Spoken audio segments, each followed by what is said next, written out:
Hello दोस्तों, story with Manoj भाई में आपका स्वागत है। एक छोटी सी कहानी लेकर आया हूँ। हार्ट टचिंग मोटिवेशनल स्टोरी अहंकार। कहानी उस समय की है जब ऋषि दुर्वासा स्वर्ग के भ्रमण पर निकले हुए थे। वे स्वर्ग की हर जगह को बड़ी बारीकी से देखते हुए अपने यात्रा का आनंद ले रहे थे। हर कोई जानता था कि ऋषि दुर्वासा का गुस्सा बहुत तेज है, क्योंकि जिन लोगों को गुस्सा बहुत आता था उनका नाम ही दुर्वासा रख दिया जाता था। उन्हें कब किस बात पर गुस्सा आ जाए, इसका हर किसी को डर रहता था। ऋषि दुर्वासा का अपने गुस्से पर काबू नहीं था, और जब उन्हें गुस्सा आता तो वो किसी को भी नहीं छोड़ते और कुछ न कुछ श्राप दे ही देते। उनकी यात्रा के दौरान एक बार उनके सामने स्वर्ग के राजा देवराज इंद्र आ गए। देवराज इंद्र अपने हाथी ऐरावत पर बैठे हुए थे। वे दोनों एक दूसरे के सामने आ गए। दुर्वासा को देख इंद्र ने उन्हें प्रणाम कहा।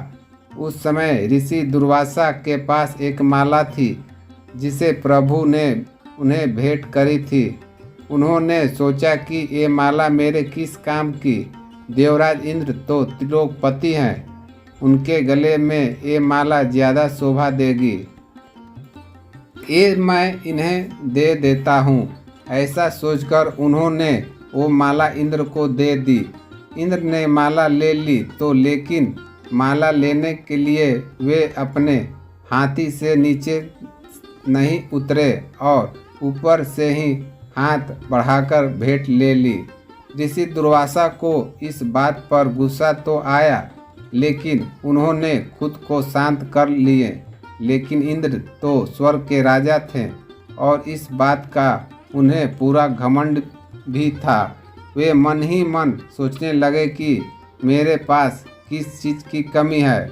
मैं त्रिलोकपति हूँ, इतनी सुंदर सुंदर अप्सराएं मेरे पास हैं, आभूषण से मेरे पूरा शरीर भरा हुआ है, फिर इस माला का मैं क्या करूँगा। और ऐसा सोचकर उन्होंने वो माला अपनी हाथी ऐरावत के ऊपर डाल दिए। अब हाथी तो पशु था, वे क्या जाने भेंट क्या मोल। उसने अपनी सूंड ऊपर करी और माला को सूंड में लटकाकर एक दो बार घुमाया और हवा में फेंक दिया।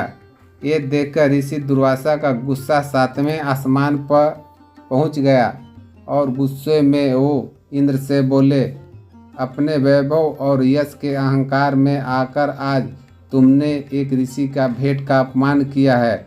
इसीलिए मैं तुम्हें श्राप देता हूँ कि इंद्र तेरा राजपाट चला जाएगा, तेरा वैभव यश सब कुछ छीन जाएगा और तू श्रीहीन हो जाएगा। दुर्वासा के श्राप के चलते कुछ ऐसा ही हुआ।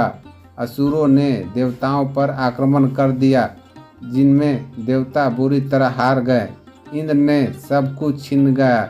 अपने बचाव का रास्ता ढूंढते सभी देवता इंद्र के साथ ब्रह्मा जी के पास गए। ब्रह्मा जी ने सभी को समझाया कि किस तरह इंद्र ने अहंकार और दुर्वासा जी के अपमान की वजह से ये सब हुआ है। इंद्र को अपना घमंड त्याग कर ऋषि दुर्वासा से माफ़ी मांगनी होगी, तभी उसने श्राप को बचा जा सकता है।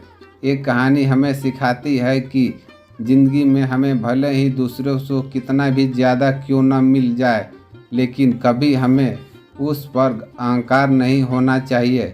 चाहे हम किसी बड़े पद पर क्यों न हो, हमें लोगों का हमेशा सम्मान करना चाहिए।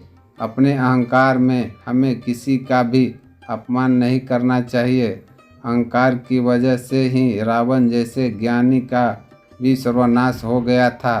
अहंकार भले ताकत का हो, पैसे का हो, खूबसूरती का हो, ये हमेशा हमें गलत राह पर ले जाता है और अपने इसी अहंकार की वजह से हम दूसरों का अपमान करते हैं, बिना वजह दूसरों से लड़ते हैं। जैसे जैसे हमारा घमंड बढ़ता जाता है, हम लोगों की नज़रों में गिरने लगते हैं। घमंड इंसान से कोई भी व्यक्ति बोलचाल नहीं रखना चाहता, घमंड होना और दिखावा करना दोनों अलग अलग चीज़ होती है। आपके पास भले ही बहुत धन हो, आप महंगे कपड़े पहने, महंगी गाड़ी खरीदे या बड़ा घर खरीदे, इससे लोगों को कोई तकलीफ़ नहीं होती। लेकिन अगर आप इस सब चीज़ों का गुणगान हर समय दूसरों के सामने करते रहेंगे और हमेशा अपनी अमीरी की बातें करते रहेंगे तो आपके अहंकार को दर्शाया और फिर लोग आपके कटना शुरू कर देंगे। इसलिए जीवन अच्छा जिए, उसका ढिंढोरा ना पीटे, अपने अंदर अहंकार ना आने दें। छोटा बड़ा अमीर गरीब हर किसी से खुशी खुशी मिले, जिंदगी खुद बेहतर हो जाएगी।